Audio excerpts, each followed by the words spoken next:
Hi, I'm Naomi Murphy, and this is the Locked Up Living podcast, where we talk with a wide range of people about harsh aspects of institutional life.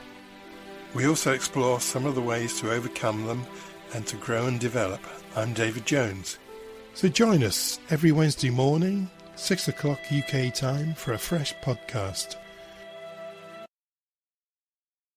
So today we are pleased to welcome along Dave, who's the manager of the Safer Living Centre, and we're really interested in alternative approaches to sentencing and anything that can help reduce recidivism, really. So really great to get the chance to have a conversation with you today, Dave. Welcome. Hi, thank you for having me. Looking forward to it. Hello, Dave. Very Hi. nice to meet you. I'm David, just to avoid confusion. You So can never shall we have too many begin? Davids, no. You can't know. So can you tell us what is the Safer Living Foundation and what does it do? Yeah, the Safer Living Foundation is a charity that was formed 10 years ago between HMP Wotton and Nottingham Trent University.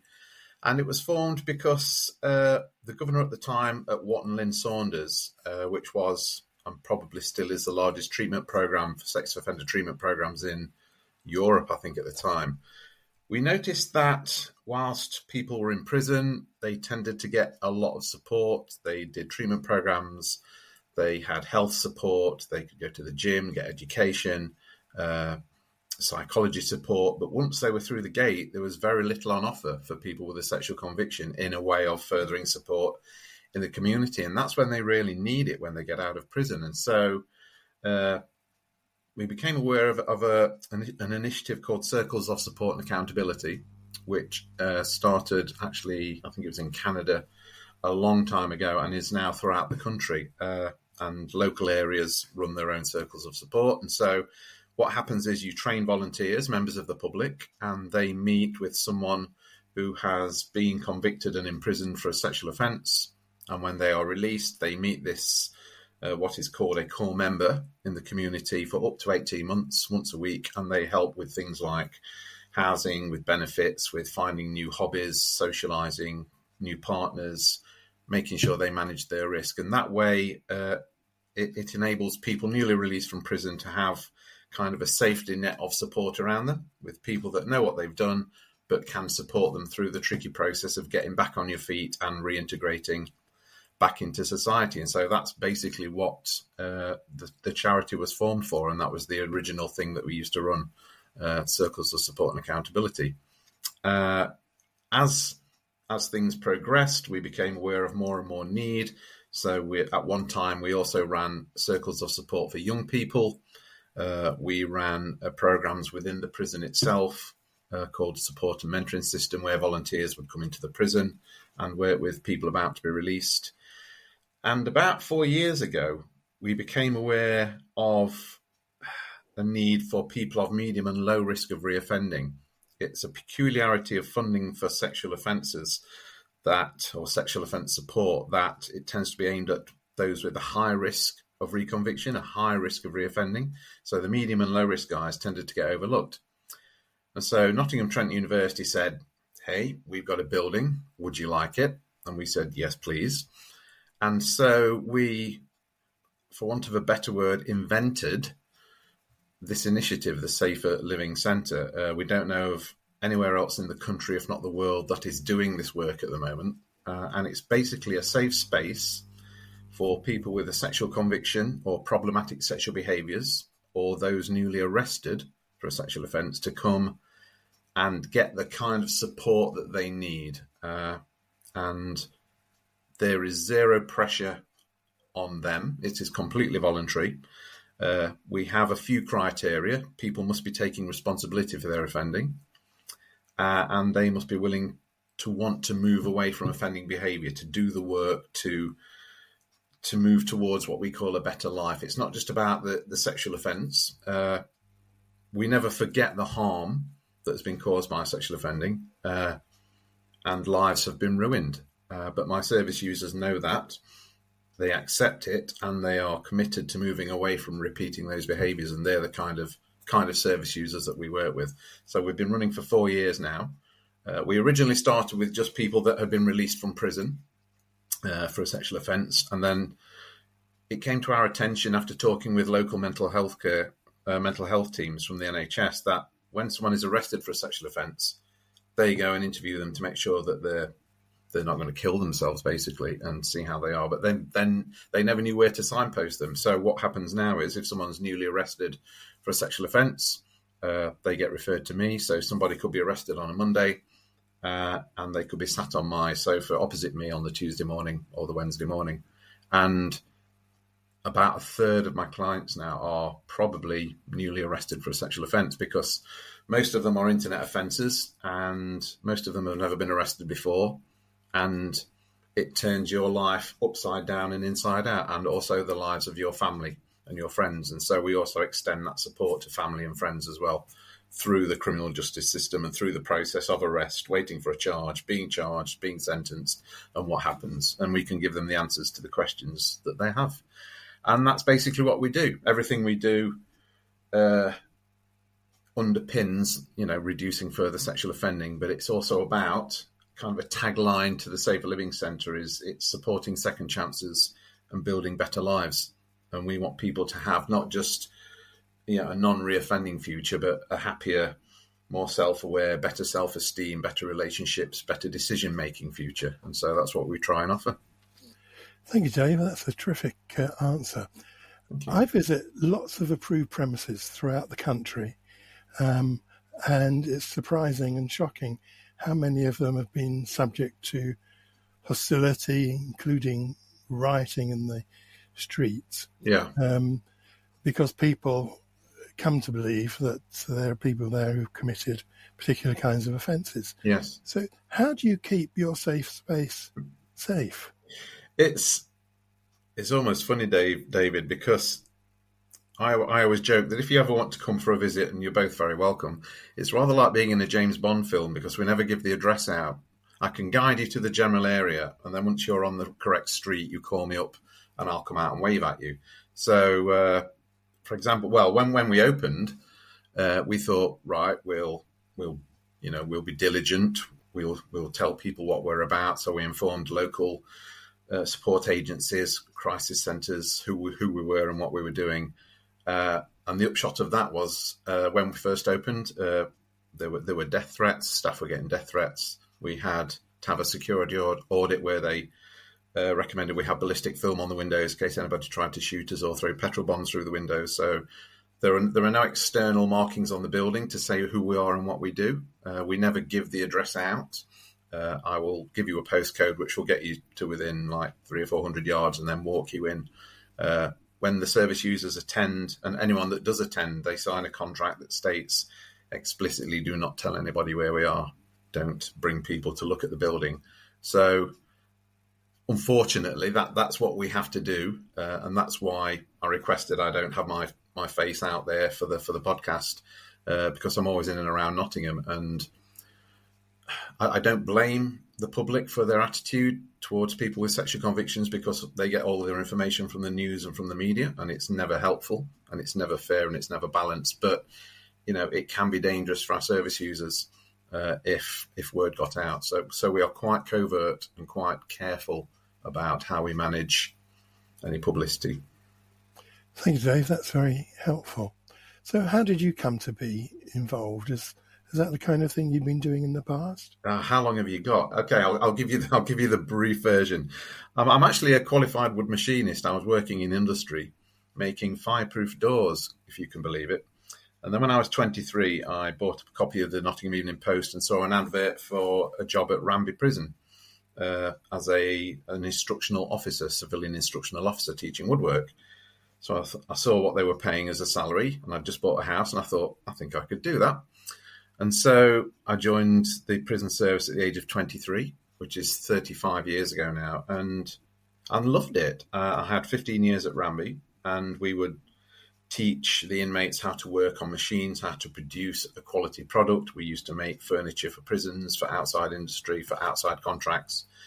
And that's when I first noticed that you could take somebody that had never worked a day in his life, and within a couple of months, if you gave them a certain amount of responsibility and positive feedback and autonomy over the job they were doing, they became very proud of it. and something they'd never had before, and it was something they were unused to and something they wished to keep doing after release. And so we used to hear a lot about people going out and getting jobs. We'd get postcards, and it was then that I thought, people can change, people can turn their lives around. And so after 15 years, I fancied a change, and so I thought I'll become a prison officer, which is a bit strange because I don't like working shifts. But anyway, I went to Wotton and they gave a talk on sex offender treatment programs, and I was 38, I think, at the time, or 39. And that was the first time in my life I'd ever had that light bulb moment where I thought, this is what I want to do.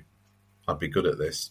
And so I joined Wotton as a prison officer because they wanted a multidisciplinary approach to delivering treatment programs. So there would be a prison officer and a civilian in each program. And spent the next 12 years delivering sex offender treatment programs at Wotton, from the lowest risk to the highest risk. And that's where we got this idea, well, Lynn got this idea of continuing that support away from the prison. And so I've been doing it ever since. And I jumped ship from the criminal justice system 8 years ago now and joined the Safer Living Foundation charity. And here I am to this day. Thank you. So it just seemed like a natural step for you. It did, yes, it did. Yeah. Yeah, I love hearing these stories about how people progress and develop their lives. It is. It was kind of a sliding doors moment. If I hadn't bought that Evening Post and seen the job advert, I might have never applied for it, and who knows what I'd be doing. So I count myself very lucky to be doing what I'm doing. I'm never bored. It's incredibly stressful. You hear some stuff that can keep you awake at nights, but it's when you see people turn their lives around and commit to living an offence-free life, and you think, I've had a small part to play in that, then yeah, it's a buzz. Thank you. So you've told us already about something about the setting up of the Safer Living Foundation.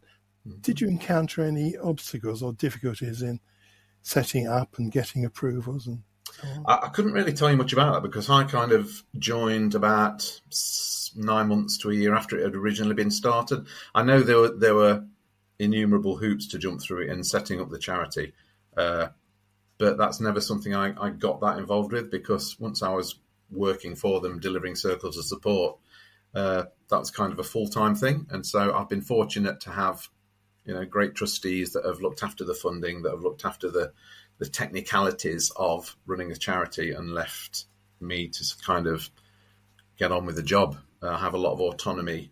They trust me to do the work, and I really appreciate that. Great. And just to clarify, it's adult males that you work with? It is adult males, yes, 18 or over. Adult males and females. We actually would have a referral from any gender. I've just got distracted because my cat's here asking for food. So I've had 277 referrals to date. I've only ever had one female. So that's so disproportionate. I don't know why. We just don't get referrals. I never get people saying, do you take females as well? It's just male referrals. We get referrals from the police, from probation, from mental health care teams, self-referrals. And so far it's been, 99.8% male. What about some of the other sort of socio-economic demographics, Dave? Again, it's massively white males of a certain, any age from 20 to 80. I think I could probably count on the fingers of one hand how many other social, ethnic groups I've had, apart from, white British males. Is it people who are mainly not working, or?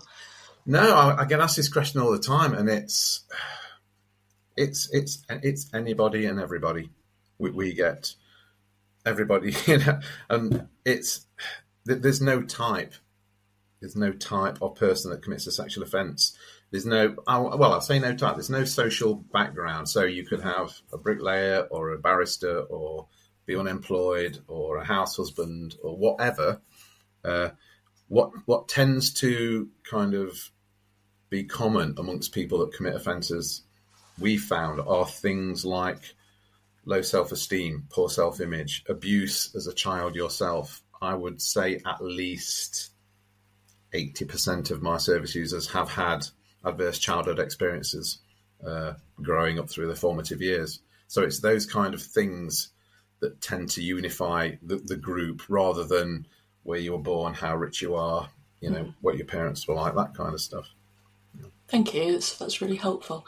And do you provide a service for people who've yet to act on deviant fantasies? If people are worried that they're starting to, I think often it can be a bit of a slippery slope for people, can't it? Where they're pushing at boundaries more and more. And do you cater for those people who can see there might be a risk? We do. We have a program called Aurora, which is, for want of a better word, a prevention project. It's based on a German project called the Dark Field Project, the Dunkelfeld Project, and it's for, exactly as you said, Naomi, people who are concerned about their sexual thinking or their sexual behaviours and don't know who to talk to. Who do you tell if you are finding your sexual thinking to be illegal or inappropriate or worrying? Do you talk to your wife, your husband, your mates? Who do you tell? So what tends to happen is people type in, I'm worried about my sexual thinking, what can I do, on Google, and sometimes our website comes up, and so they can apply for the Aurora project, which is an accredited project. It's run with, we have proper trained therapists, and we currently run that on Monday evenings. We could run that program 9 till 5 days a week. We just don't have the resources to pay the therapists to do it, and I think currently there's over a year's waiting list to get on it. But again, like everything else at the centre, to the best of my knowledge, that is free to service users at point of use. That's ongoing, and we could do more if we had more money. And is the service just for Nottingham residents, and is it all face to face, or is some of the support online support? It's a good question. So for the centre, for my part, we accept referrals from Nottinghamshire, Derbyshire, and occasionally Lincolnshire. That's not to say I don't get referrals from everywhere else. I had to turn one down from Leicester the other day. We get them from Manchester, London, Leeds. We just can't refer everybody, accept every referral. So it's primarily Nottinghamshire and Derbyshire.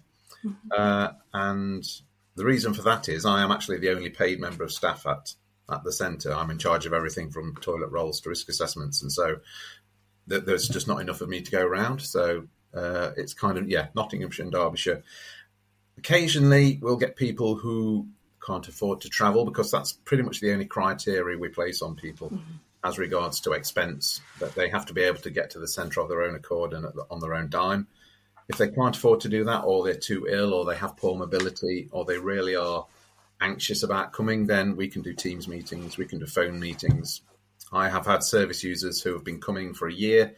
They've got a job, so they can't come anymore, but we'll still have a bi-weekly phone call in their lunch break at work, just so they can keep touch. Basically, we will do whatever we can to keep contact with the service user. I always joke that coming to the Safer Living Centre is a bit like the Hotel California song by the Eagles. You can check out, but you can never leave, because we don't place a time limit on how long somebody can come to the centre for.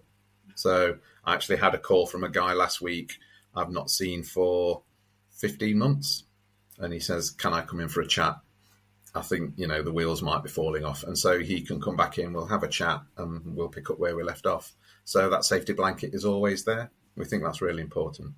Yeah, it's really great to hear that there is that sort of support available for people, and also that people do feel able to come back and not be worried about losing face after rebuilding their lives. But as you were talking, I suppose I wondered how many referrals.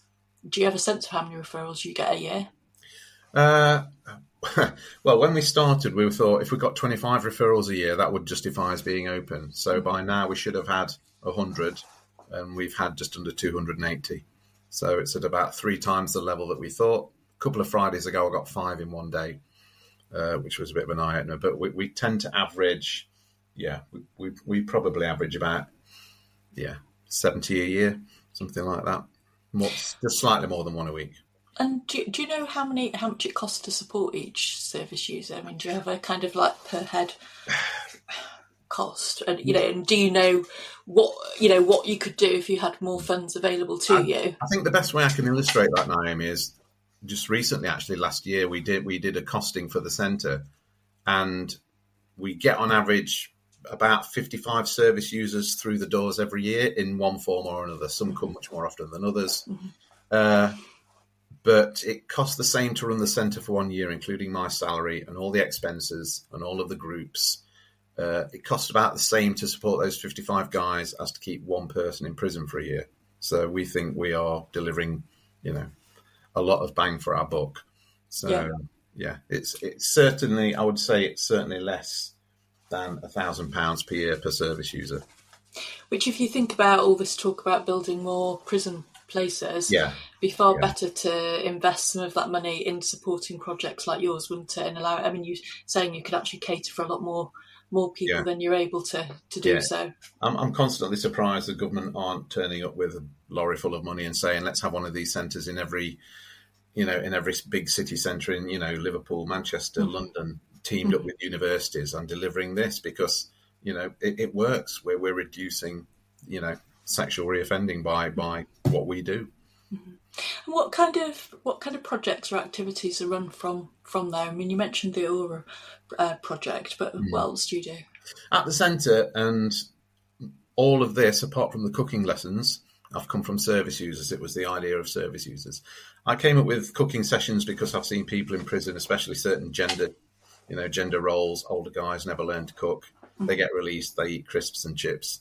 It's no good for them and it's expensive. So I thought, we need to teach people to cook. Okay, for two reasons. Three really. One, it teaches them to cook healthy food on a budget. They're not going to starve. Two, it's a really nice thing to do, and they work one-to-one with the volunteers, and I'll talk a little bit about volunteers later. And it seems like you just come to cook a meal, but what actually happens is they end up talking to the volunteer about their lives, about their journey through the system.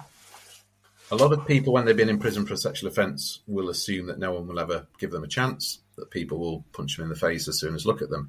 When they come face to face with a normal member of the public that has chosen to be there in their own time, knowing what they've done, knowing the offences they've committed, and still treats them with dignity and respect and like a human being, it challenges that preconceived idea that no one will ever give me a chance, which then gives them a chance to go out to society, look for jobs, socialise, new partners, whatever. But it just opens the door a touch for them being able to think, well, maybe someone else will give me a chance as well. So those are the two. The main reason I came up with cooking is then I get fed 3 times a week, because as manager, obviously I have to taste it for health and safety reasons. And so they will cook the food together. The service user will say what they want to cook. We supply the ingredients. Service user cooks the meal with supervision, chats to the volunteer, and then we eat the meal together as a social activity. Again, some of my guys haven't eaten a meal with someone for 20 years. They've just eaten in their cell. And it's reconnecting with that the social niceties, how to be with other people in a social setting. So, and if anyone ever comes to visit the centre on a Monday or a Tuesday at about 11:30, 12 o'clock, you'll get fed as well. So, and that's something for the service users to be proud of. And finally, we take a photograph of the meal and laminate it and put it on the kitchen wall, because a lot of my service users have never been told, well done, you've succeeded at something, that was great. And so they will come in, look at their success. I cooked that lasagna, wasn't it great? Yes, it was. And it just gives them a little boost. So we do cooking. We have discussion groups on a Tuesday afternoon. Again, a social setting where people can come. They can bring anything they want to talk about, any topic. And it teaches people to find their voice. It teaches people to listen. It teaches people how to disagree and not fall out. It teaches people that you can be with a group of people and not feel inadequate and not feel inferior. The same thing with a games club. It sounds like you're just having a jolly old time. Again, it's a social activity that increases self-esteem, increases self-confidence in dealing with other people. We have mindfulness sessions. We have an art class, learn to play guitar, pets as therapy. All of these have come from the service users. And a lot of my time is spent in one-to-one sessions with service users. Quite often they don't know how they got to be sitting on my couch in my office talking to me. And so we can look through their life history, their peer groups, their schemas, and try and help them understand how they got to offend, how they chose to offend and what it was giving them at the time, and how, more importantly, they can manage their risk in the future so they don't reoffend. Sounds like they're getting an awful lot. An awful lot is coming out of this centre with only one paid staff member. I'm never not busy. If a double negative there. So yeah, if we had more, we could do more. We do what we can with what we've got. But yeah, You've got a great way of describing your activities and putting them into context, thank you. Dave. I'm amazed by the number of referrals that you get, given your limited resources and your limited catchment area. And as you described it, most of the referrals, I think you said almost all the referrals, are a white male. Yes. Do you have any thoughts about the shape of your demographic? I've thought about this long and hard, and I have no answers, David. I really don't, because in prison it's not the same. It's not that split. So I don't know whether other ethnic groups are less open to the idea of coming to a centre like ours, or I don't know if certain ethnic groups might, I don't know, have some religious beliefs about coming to a centre like ours, or mixing with people that have committed offences. Basically, I don't know. I wish I had the answer, and I think it would be worthy of study. So I think, if there are any, degree students or doctorate students listening to this, then yeah, have at it, because I'd like to know myself. But yeah. Well, I think we all would, really. I don't think it's just you, Dave, who struggles with this question. I think most of us do, and certainly a lot of the therapeutic communities in prisons are struggling with the same kind of issues. Yeah. So do you have any evidence on your centre's impact on recidivism? We keep, obviously, track of our service users, and over a 5-year period without any treatment, I think recidivism for sexual offence is around 10 to 12%. It's the lowest recidivism for any offence. At the moment, we are running at about 2% with new sexual offences. Now, some people have been recalled for breaching licence conditions, going where they shouldn't go, being late for meetings, getting in a fight, taking drugs. But for new sexual offences, I think we've had 5 in the last 4 years. So obviously, some of the service users leave and we don't know if they've reoffended. But with the information that we have, what we're doing works. Thank you. Given your contacts with the university, have you found that the departments there, for example, the Department of Criminology, have taken an interest in your... Oh, it's absolutely. We couldn't do this without them. We are so fortunate to have the backing of Knox Trent University. That, when we had the building, I think they spent like £40,000 kitting it out. They pay all the bills. We get free IT, free cleaning, free security. It's an incredible resource, and what the university get out of it, they do a lot of research with the guys into what works, like new methods of treating people with sexual convictions, compassion-focused therapies, choice point therapies, that kind of stuff. And they track the results of these psychometric tests. They do them regularly. Not so much now, but in the first 2 or 3 years, every service user every 3 months would kind of have an interview, and so. We're tracking reductions in shame and anxiety and low self-esteem and fear of the future and hopelessness, and seeing increases in positivity, in self-esteem, in decision-making, in hope for the future. And that's exactly what we wanted to see. And the service users that come to the centre feel very invested in it. We are very keen to make them aware that this is your centre. You are responsible for what goes on in here, and so there tends to be a lot of support within the centre from the service users to each other. So, and then this research is published internationally.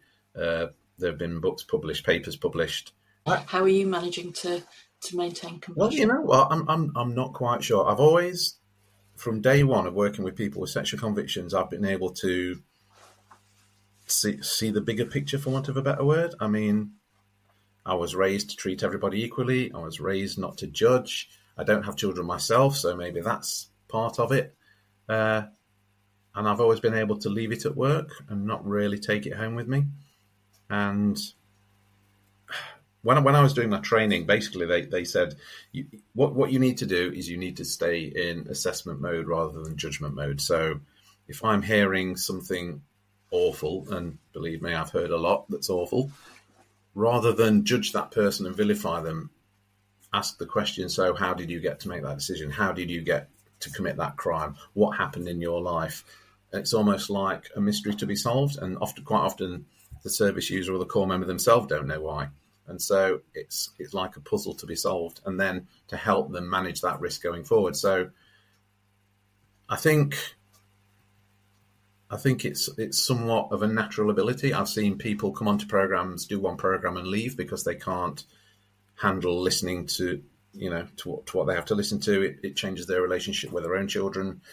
For example, they don't want to bath them anymore because they're naked, or if they see a child and an old man in a supermarket, they start worrying, and they become hyper vigilant to things like that, and so they've had to leave.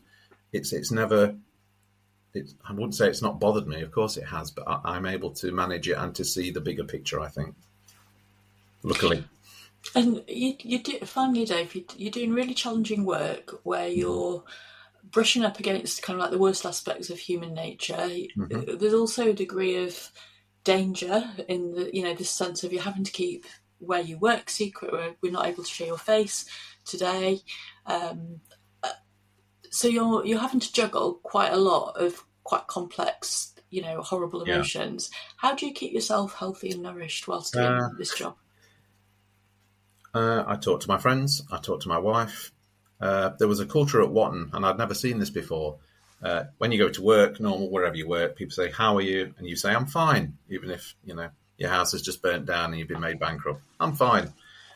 At Watton, what tended to happen was people would say, "How are you?" And someone would say, I'm having a terrible day. Can I have a chat?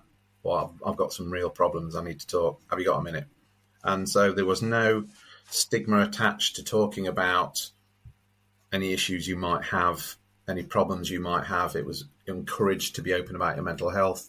When we were delivering treatment programs, it was mandatory if the program lasted 6 months, it was mandatory at least every 2 months you had to have a counselling session with an external trained counsellor. If you didn't, you were deselected and you couldn't deliver programs anymore. So that taught me to basically check myself, look after myself. I have to manage my workload because I'm terrible at saying no. There was a time early on when I would have 4 one-to-one sessions a day, and my brain was just running out my ears at the end of the day. And I can't do this. So I manage my workload very carefully. When I'm on holiday or at the weekends, I'm on holiday. So my phone goes off at 5 o'clock on Friday, and it's switched on at 8 o'clock on Monday morning. And at first I was like, oh, what if I miss something? You know what? I need this downtime. I need not to think about work. So when I go on holiday, the same thing happens. I don't check my emails. I don't have any contact with work. It's a real break. And I make sure that during the day, I'll have just 10 minutes to myself, just a little bit of mindfulness, a lot of positive self-talk, a lot of positive thinking. I've got some great colleagues. We all talk to each other. And it's just being aware that we're working in a potentially volatile, hostile, horrible environment occasionally. But what are the rewards? We're preventing further sexual offending. We're preventing, other victims being informed. We're helping people turn their lives around. And so that makes it easier, knowing that there is some good at the end of the process. But yeah, if it gets too much, I'll call my friends. We can have counselling if we need it. I've had that before, external counselling provided by the charity, one-to-one sessions on Teams when I was having a particularly tough time. But yeah, make sure I look after myself. And if people did want to offer support to the service, financially or otherwise, how would they go about that? I think get in touch with our website, first of all. There are links on there on how to give.